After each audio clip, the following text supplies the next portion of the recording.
제가 네이버 카페를 가지고 있는데 거기에 사연 게시판이 있어요.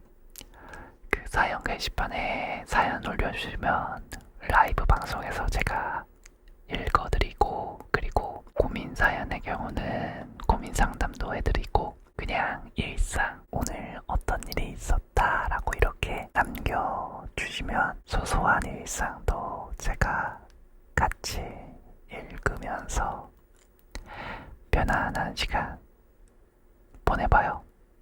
오늘 한 개의 사연 글이 올라왔는데 이거 같이 한번 읽어볼게요. 영고백 1차임 당한 사연.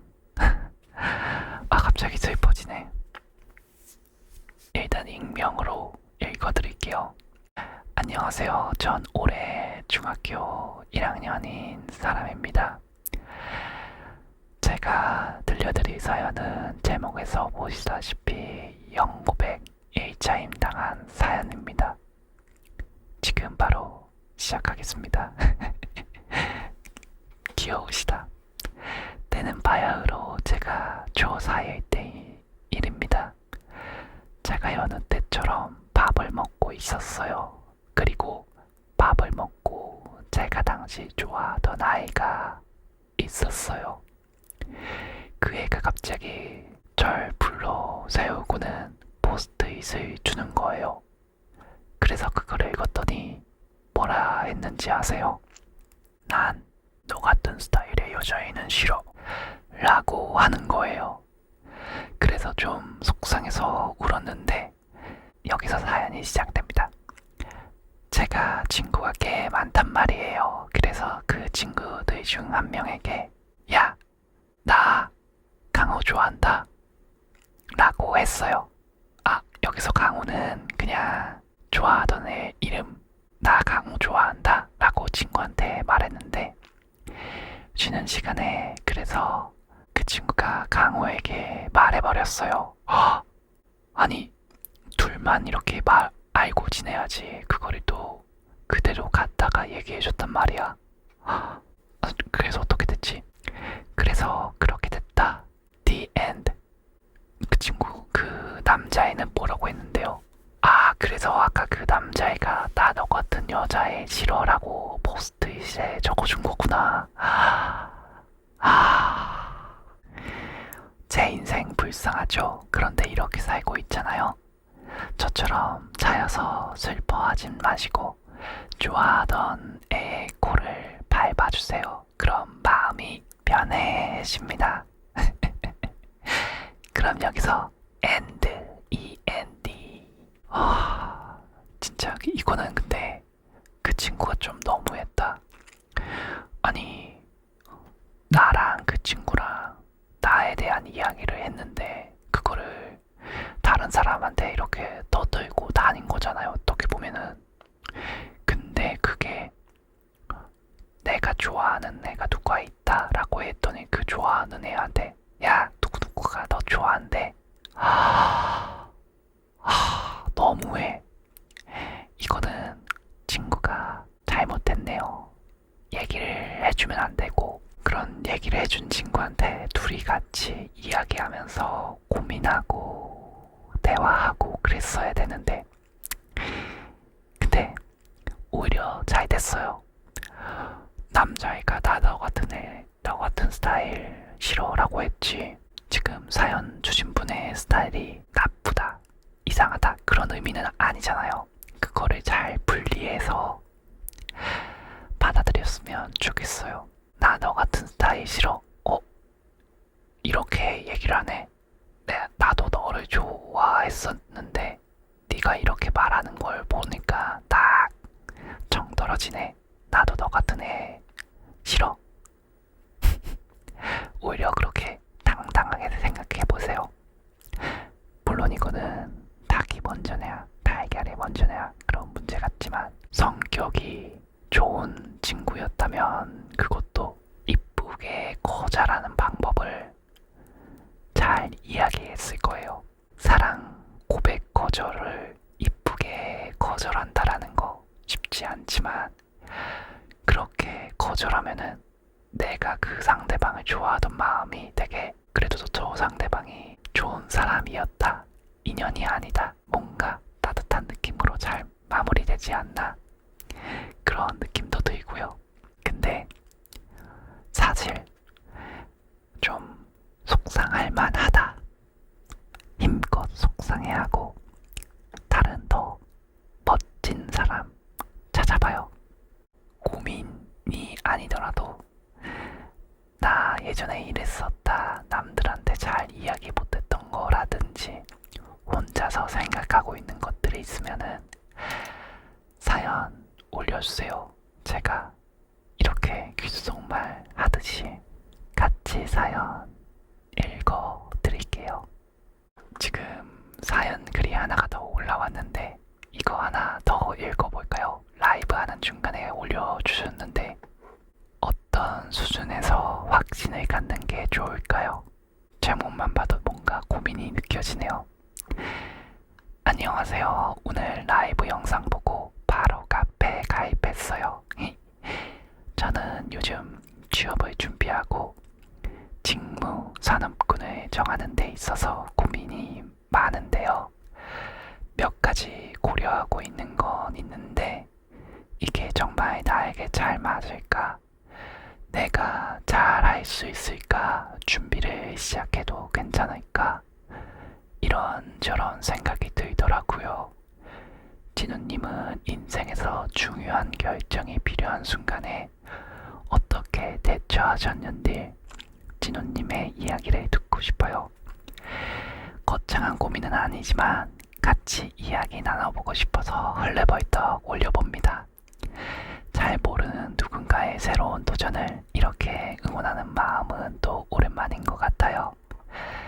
새벽에 고민이 깊어지거나 잠을 설칠 때 유튜브에 들어오면 라이브를 꼭 하고 계시더라고요. 따뜻하고 힘이 되어 주셨던 것 같아요. 감사합니다. 파이팅. 저도 진우님 응원합니다.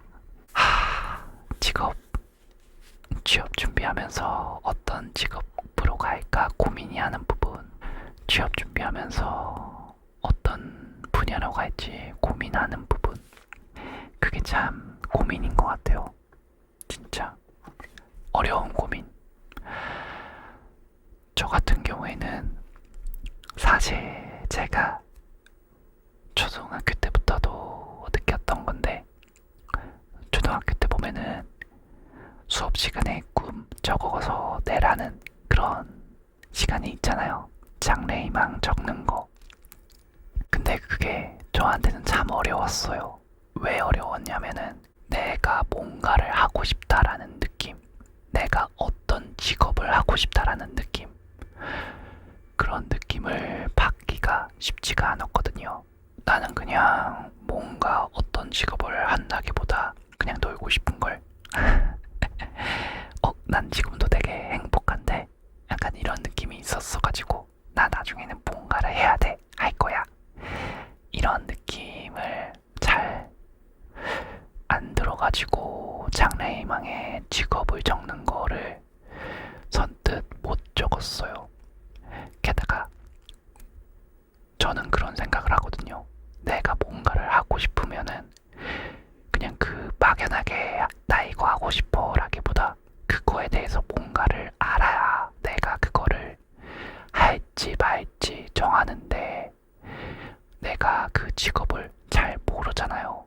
그리고 어렸을 적에는 어떤 직업들이 있는지, 어떤 분야가 있는지 종류를 잘 모른단 말이에요. 저는 약간 직업의 명확성, 어떤 직업이 있고 어떤 업무 분야가 있고 이런 것들이 궁금했는데,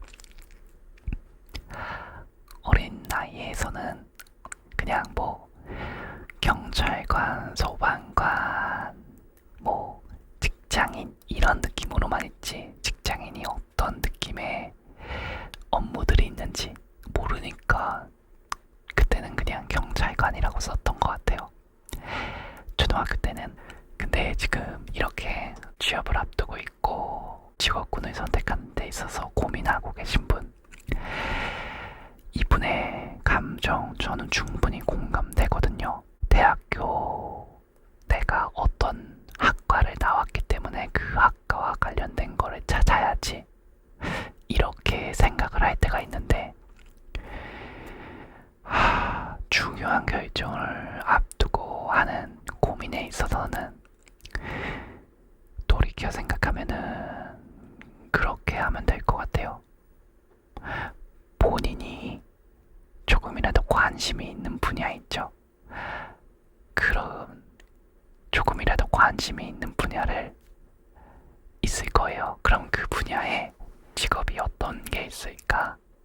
그 분야를 관심이 있는 분야가 내가 소비를 하는 거든 뭐 어떤 거든 그거를 제공해주는 사람이 있을 거잖아요. 그 사람이 하는 일을 알아보는 거죠. 그런 식으로 본인의 관심 분야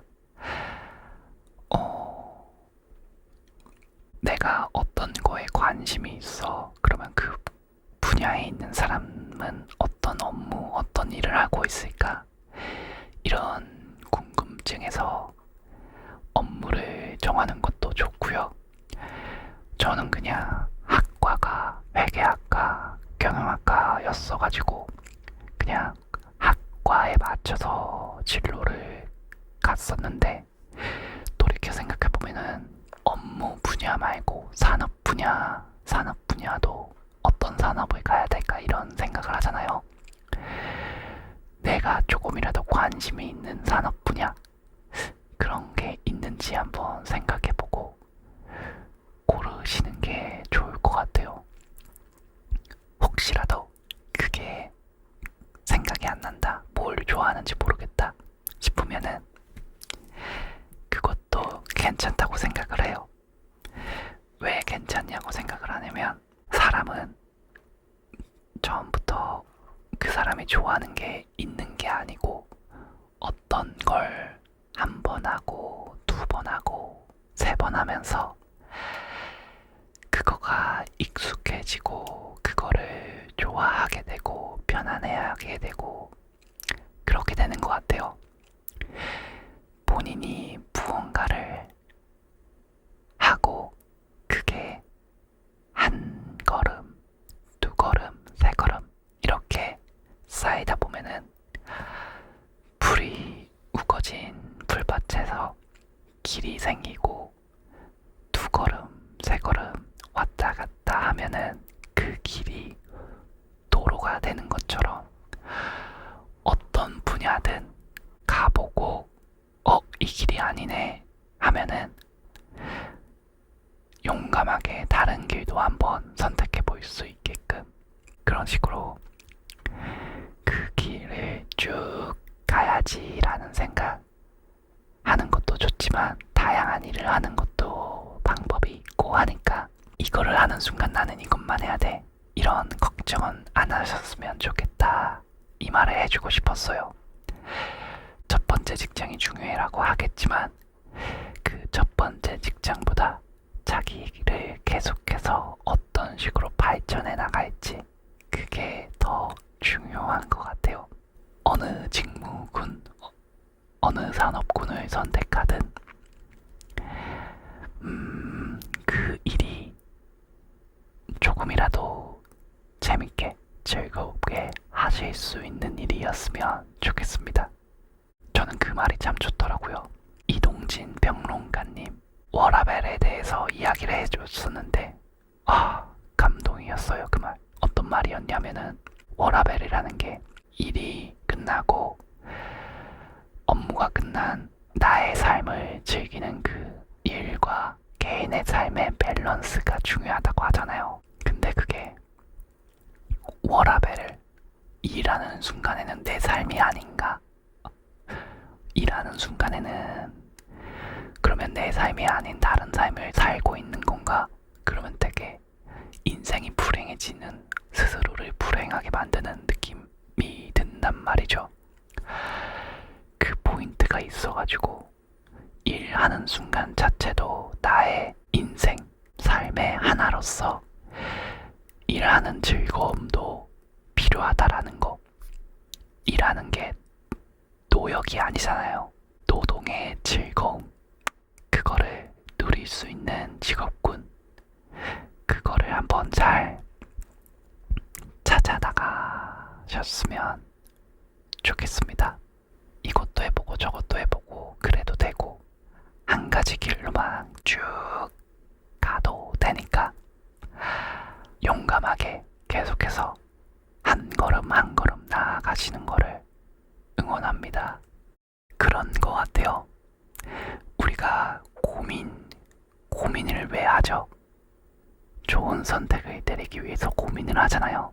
근데 무엇을 선택하든 최고 베스트가 아니어도 괜찮다. 뭐 최고의 선택이면은 좋겠지만 매 순간 최고 베스트를 선택할 수는 없거든요.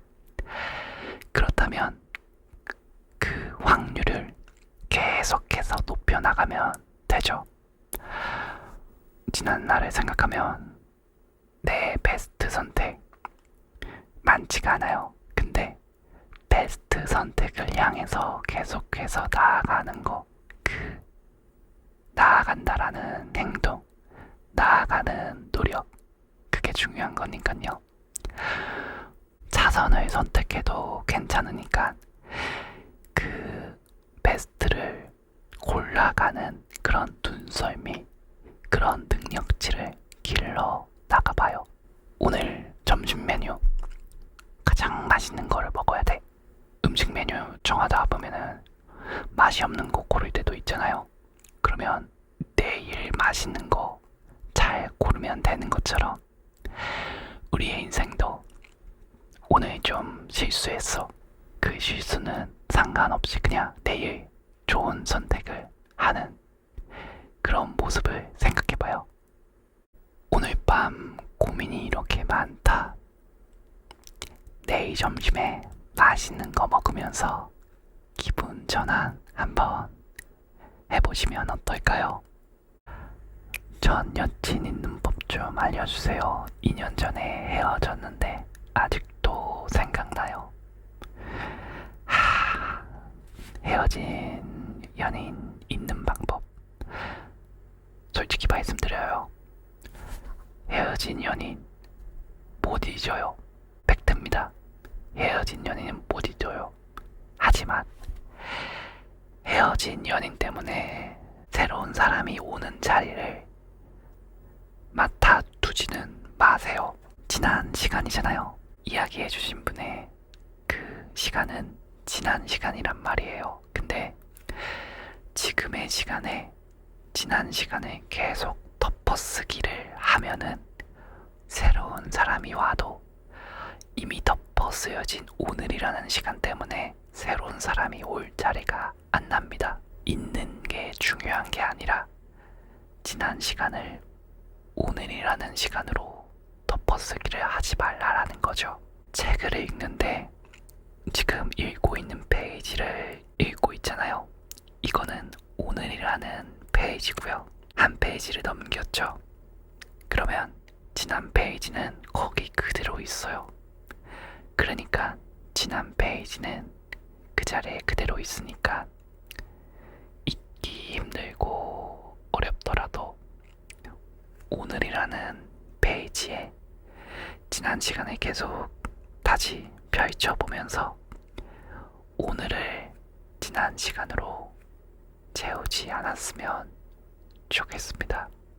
오늘을 온전한 오늘로 채우다 보면은 분명 새로운 사람이 오늘이라는 페이지에 함께 하게 되고, 그러다 보면은 지난 헤어진 연인의 시간이 아닌 지금 연인의 시간으로 계속해서 채워나가실 수 있을 거예요. 많이 하는 착각이 어떻게 잊어요? 계속 기억나요? 당연하죠. 기억은 기억상실증이 걸리지 않는 이상 까먹기가 쉽지 않거든요. 근데 그거는 그거대로 좋은 추억으로 잘 간직해 놓는 방법, 간직하는 방법을 터득해 나가시면은 좋을 것 같습니다. 그러다 보면은 점점 그 기억이 흐려지고, 아, 그랬었지, 이렇게 무덤덤하게 그냥 추억으로 남아 있게 될 겁니다. 오늘을 지난 날로 채우지 말라는 말 너무 와닿네요. 진짜 저도 그게 쉽지가 않거든요. 후회와 저렇게 할 걸, 이렇게 할 걸, 이런 마음이 계속 있다 보니까 후회라는 감정, 이렇게 할 걸이라는 감정으로 지금을 보내고 있는 거. 그게 아니라 이랬어, 그러면 다음에는 이렇게 해야지, 저렇게 해야지. 후회라는 감정으로 지금을 적어 놓는 게 아니라 앞으로는 그러면 이렇게 하는 게 좋겠다. 자기를 더 건강하게 가져갈 수 있는 그런 감정으로 지금을 한번 잘 채워보면 멋진 사람이 되어 있을 겁니다. 제가 초등학생 수험생인데 슬럼프가 너무 세게 와서 어떻게 해야 할지 모르겠고 다 그만하고 싶어요. 어떻게 극복해야 할까요? 좋은 중학교 준비하는 거예요. 사립중이라고 생각하면 돼요. 영상으로도 올렸던 이야기가 있거든요. 내가 통제할 수 있는 것만 신경을 쓰자. 내가 컨트롤할 수 없는 거, 내가 통제할 수 없는 거에 대해서 아무리 고민해봐야 어떻게 할 수가 없어요. 근데 그거를 고민하게 돼요. 그거를 빨리 자각하고 내가 당장 할 수 있는 것들만 집중해서 그거를 연습하고 그거를 학습하고 해가지고 내가 할 수 있는 것들을 하루에 계속해서 해나가시면은 분명히 좋은 결과 얻으실 수 있을 겁니다. 당장에 너무 멀리에 있는 목표, 그런 너무 멀리에 있는 것들을 신경 쓰다 보니까 그 멀리 있는 것들을 당장 어떻게 할 수가 없잖아요. 그러다 보면은 여기서 오는 스트레스가 있어요. 저거를 어떻게 빨리, 지금 이렇게 하고 싶은데 지금 이렇게 못해. 난 저걸 어떻게든 하고 싶은데, 어떻게든 결과를 지금 이렇게 끝내고 싶은데 지금 못 끝내. 시간이 필요해. 뭔가 과정이 필요해. 근데 나는 저 멀리에 있는 거에 내 생각은 가 있어. 근데 내 몸은 지금 여기에 있어. 생각은 저기 있고 몸은 여기 있고. 거기서 오는 스트레스가 있거든요. 만약에 그거를 극복하고 싶다면 생각은 지금 저기에 있잖아요. 그러면 저기까지 가는데 필요한 시간, 며칠, 몇 달이 필요한지, 그러면 그 필요한 몇 달, 며칠이 한 달, 일주일, 하루 단위로 오늘 하루 뭘 해야 되는지 하루에 집중하고 하루에 할 수 있는 거를 하루에 마무리를 해나가시면은 그런 것들이 하루 쌓여가지고 목표에 도달하게 되는 거예요. 결승점까지, 목표까지 도달하지 못하고 이렇게 포기하고 약간 슬럼프가 오는 경우가 너무 먼 목표만 보고 있기 때문에 그래요. 마라톤이 그렇죠. 마라톤 결승점까지 너무 멀잖아요. 그것만 생각하고 가기는 진짜 힘들거든요. 그래서 마라톤에서는 그냥 내가 지금 걷고 있는 리듬, 그 리듬만 신경을 써요. 마라톤에서는 내가 지금 달리고 있는 이 한 걸음 한 걸음, 그 호흡, 한 호흡 한 호흡, 그것만 신경 써요. 그것만 하다 보면은 어느 순간 결승점에 도착할 겁니다. 물론 그 과정이 힘들고 쉽지는 않을 거예요. 얼만큼 달려야 하는지 그거는 연습하고 계획 세우고 그래야 얼만큼씩 뛰어야 하루에 얼만큼씩 해야 되는지, 그 과정이 하루에 얼만큼씩 해야 되는지 그거를 알게 되긴 하겠지만, 그거를 계속해서 오늘 하루 거기에 집중해서 하루하루를 잘 쌓아나가길 바랄게요. 너무 멀리 있는 목표만 보고 있으면은 금방 지칩니다. 그러니까 그런 거를 어떻게 잘 준비해야 도착지에 잘 도착할지, 그거를 계속해서 고민하고 생각하고, 그리고 하루하루 잘 쌓아나가면 좋은 결과 있을 거예요. 물론 중간중간 잘 쉬는 것도 필요하고요. 잘 자고, 잘 먹고, 잘 쉬고, 그게 하루 안에 다 들어있어야 됩니다.